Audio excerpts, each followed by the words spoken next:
நம்மை பார்த்துக் கொள்வதற்காகத்தான் கடவுள் ஒரு தலைமையை ஏற்படுத்தி தேவலோகத்தில் உள்ள அலுவலகங்களில் தேவர்களையும் தேவ தூதர்களையும் பணியமர்த்தி இருக்கிறார். மனிதனுடைய செயல்களை எல்லாம் பதிவு செய்யும்படி கட்டளையிட்டு இருக்கிறார் கடவுள். மனிதன் இந்த பூமியில் எத்தனை நாள் வாழ்கிறானோ வாழட்டும். வாழ்நாள் முடிந்தவுடன் அவனை அப்படி தூங்க வையுங்கள். நான் சொல்லும் வரை நியாய தீர்ப்பு நாள் அன்று அவனை விழித்திருக்க பண்ணுவோம். அப்போது அவனை என் முன்னே கொண்டு வாருங்கள் என்று கட்டளையிட்டு இருக்கிறார். அன்பான மக்களே, உங்கள் வாழ்க்கையை உங்களிடமே கொடுத்து விட்டார். தேவலோகத்தில் இருந்து தனியாகத்தான் இந்த பூமிக்கு வந்தீர்கள். தனியாகத்தான் இந்த பூமியை விட்டு போகப் போகிறீர்கள். இதில் எந்த மாற்றமும் இல்லை. நண்பர்களே, இந்த கொஞ்ச நாள் வாழ்க்கையில் நாம் என்னவெல்லாம் செய்கிறோம் பாருங்கள். தேவன் நம் மனதில் யோசிக்கும் எண்ணம் எல்லாம் செய்கை எல்லாம் ஹை டிஜிட்டல் கேமராவில் பதிவு செய்யும்படி தேவதூதர்களுக்கு கட்டளையிட்டிருக்கிறார் என்பதை மறந்து விடாதீர்கள்.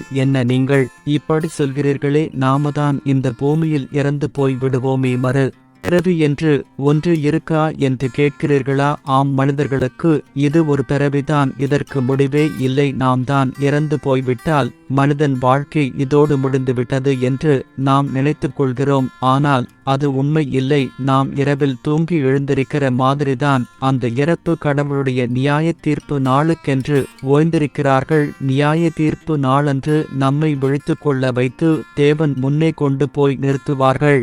முதலில் அங்கே உங்களுக்கு தெரிந்தவர்கள் எல்லோரும் உங்கள் அருகாமையில் இருப்பார்கள். நீங்கள் செய்த ஒவ்வொரு செய்கையும் அனைத்து மனிதர்களும் பார்க்க, அதாவது ஆதாம் முதற்கொண்டு கடைசியாய் இந்த பூமியில் பிறந்த மனிதன் வரை உங்கள் செய்கை எல்லாம் பார்ப்பார்கள். உங்கள் மனதின் யோசனை எல்லாம் எல்லோரும் தெள்ளத் தெளிவாய் கேட்கும்படி செய்வார்கள். நாம் ஏதேனும் தவறு செய்திருந்தால் நமக்கு ரொம்ப அசிங்கமாக இருக்கும். மனிதர்கள் எல்லோரும் கேவலமாக நம்மை பார்ப்பார்கள். நம்மால் எதுவும் செய்ய முடியாது. அங்கு விசாரணையே கிடையாது. அதனால நம்ம கவனமா எந்த தவறும் செய்யாமல் நமக்கு கடவுள் தந்தையின் பூமியில் அவருக்கு நன்றி சொல்லி கடவுளோடு பேசுங்கள். வாழ்க்கையில் ஏதாவது கஷ்டம் என்றால் தாராளமாய் அவரிடம் நீங்கள் பேசலாம். உங்களுக்கு என்ன தேவையோ அதை அவரிடம் கேளுங்கள். கட்டாயமாக நீங்களை கேட்பது எதுவோ உங்களுக்கு கிடைக்கும் என்பதை மறந்து விடாதீர்கள்.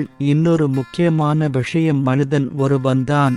அவனுக்குள் ஒரு பெண் இருக்கிறாள். பெண்குள்ளும் ஒரு ஆண் இருக்கிறான். நீங்கள் ஆணாக இருந்தாலும் சரி, பெண்ணாக இருந்தாலும் சரி, நீங்கள் ஒரு தனி மனிதன்தான். இந்த பூமியின் வாழ்க்கைக்குதான் நம்மை ஆணாகவும் பெண்ணாகவும் மனிதனை உருவாக்கி இந்த பூமிக்கு அனுப்பி இருக்கிறார். நீங்கள் ஆணாக இருந்தாலும் பெண்ணாக இருந்தாலும் இந்த பூமியில் எல்லாம் உரிமைகளும் உங்களுக்கு உண்டு. உங்களுக்காக தான் இந்த பூமி படைக்கப்பட்டது. எதற்காகவும் பயப்படாதீங்க.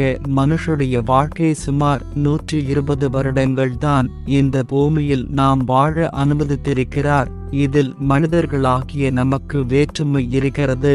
ஜாதி, கௌரவம், பெருமை, நான் தான் என்ற ஆணவம், இது எல்லாம் 100 வயதிற்குள் அடங்கி போய் விடுகிறது. இதற்கு இவ்வளவு ஆட்டமா? இறந்த பிறகு தூங்கி எழுந்திருக்கும் போதுதான் தெரியும் நல்லது கெட்டது. நீங்கள் நல்லவராய் வாழ்ந்து இருப்பீர்களானால் சொர்க்கம் என்ற புதிய பூமி சுதந்திரமாக உங்களுக்கு கிடைக்கும். ஆனால் மாறுதலாக கெட்டவன் என்று பெயர் எடுத்தால் நரகம் என்னும் உலகுக்கு உங்களை அனுப்பி வைத்து விடுவார்கள். அதாவது பொல்லாத ஆவிகள் இருக்கும் ஜெயில். என்றுமே திரும்பி வெளியே வரவே முடியாத இடம். கோடி கோடி வருடங்கள் ஆனாலும் அந்த இடத்தை விட்டு உங்களால் வெளியே வரவே முடியாது. அதற்கு பெயர்தான் நரகம். சொர்க்கம் என்றால் என்ன, நரகம் என்றால் என்பதை அடுத்த பதிவில் பார்க்கலாம். சப்ஸ்கிரைப் பண்ணுங்க, கமெண்ட் பண்ணுங்க. அப்பதான் நாங்க போடுற பதிவு ஒவ்வொன்றும் முக்கியமானது. கட்டாயமாக நாம் வாழ்க்கையில் நல்ல மாற்றம் ஏற்படும். அதோடு கூட கடவுளுடைய அன்பு உங்களுக்கு கட்டாயமாக கிடைக்கும். இதில் எந்த மாற்றமும் இல்லை. ஷேர் பண்ணுங்க, கமெண்ட் பண்ணுங்க, சப்ஸ்கிரைப் பண்ணுங்க.